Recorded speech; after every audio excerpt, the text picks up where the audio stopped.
여러분 안녕하세요. 작곡의 TV는 실제 체험을 바탕으로 여러분의 건강에 도움이 되고자 해서 시작한 방송 콘텐츠입니다.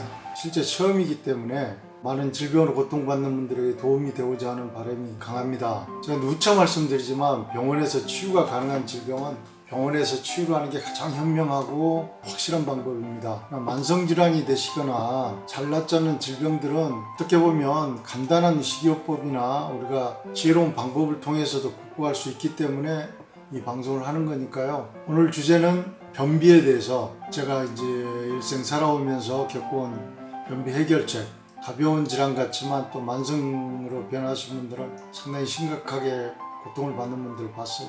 우리가 알고 있는 변비에 대한 상식, 완전 정복이라는 코너명을 했듯이 이 방법을 쓰시면 변비로부터는 여러분들 확실하게 솔루션이 될 겁니다.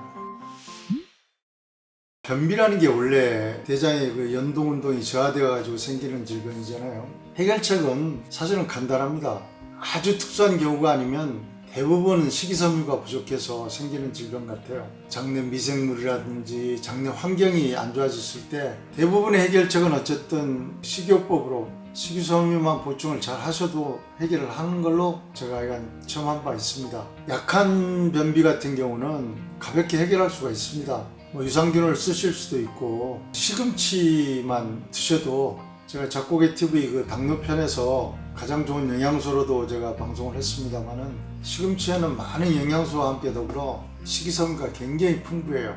변비를 앓으시는 경우라면 시금치만 조금 물론 양을 조금 더 많이 드시는 게 좋을 겁니다. 근데 이제 시금치가 철분 성분이 좀 많다 보니까 신장계통에 문제 있으신 분들은 조금은 약간 주의를 해서 드시고요.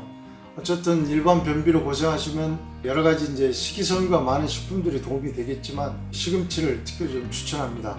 굉장히 효과가 빨라요. 그러니까 일반적인 좀 약한 변비에 대해서 시금치가 좋고요. 두 번째로 이제 만성 변비에 좀 시달리신 분, 그러신 분은 어쨌든 장내 환경은 좀 바꿔줄 필요가 있습니다.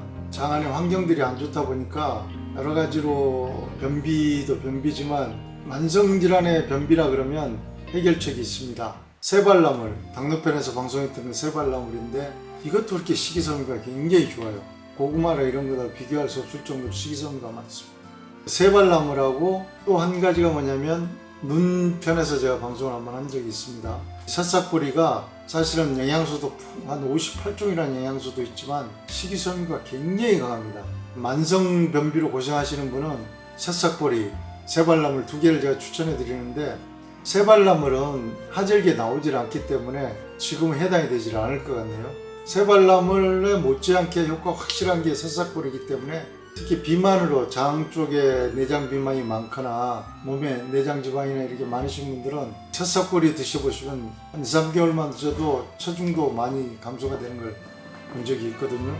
특히 변비에 만성 변비에는 상당한 도움이 됩니다. 바로 효과를 아마 느낄 정도로 굉장히 빨라요. 꼭 만성변비에 시달리시는 분은 새싹보리 꾸준하게 아마 드시면 굉장히 도움이 될 겁니다.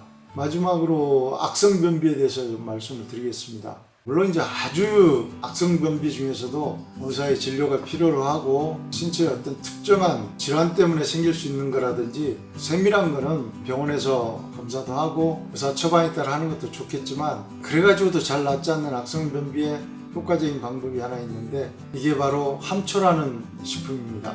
물론 함초가 새발나물하고도 비슷한 갯가식물인데 새발나물은 여름에 나오질 않기 때문에 5월에서 11월 달까지는 구하기가 좀 쉽지 않아요. 없죠.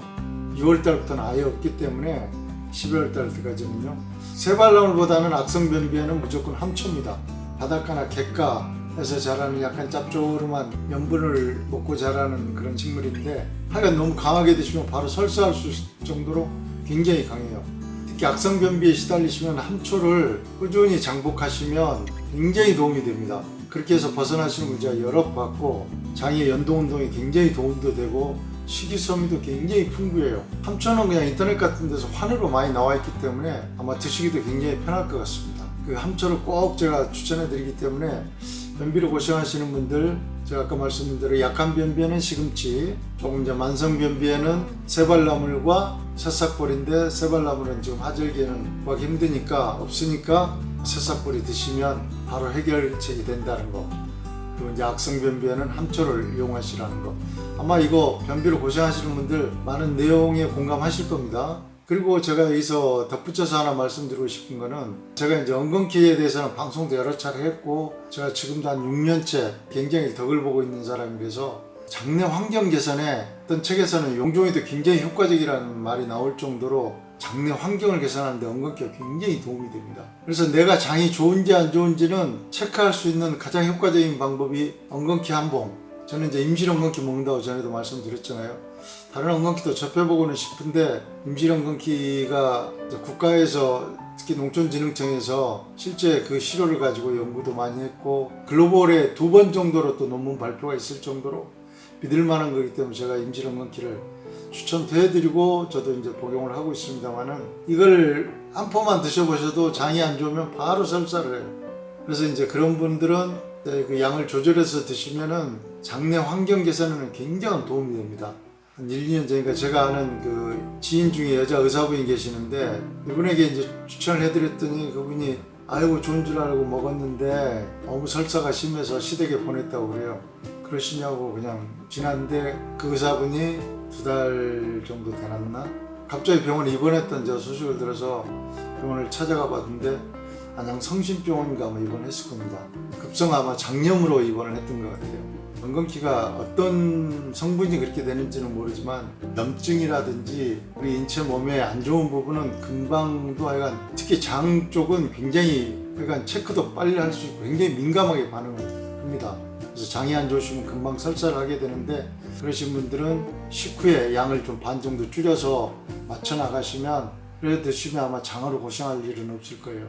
변비에 뭐 엉겅퀴 먹는다 효과는 어느 정도 있지만, 일반 변비에는 효과가 있을 수 있겠지만, 그 심한 변비라든지 이렇게 악성이나 만성 변비에는 발효 효과가 약하다는 거, 그 점은 여러분들이 알아두시면 되겠습니다. 오늘 변비편 실제 체험을 바탕으로 한 거기 때문에 많은 도움이 되었으면 좋겠습니다. 감사합니다.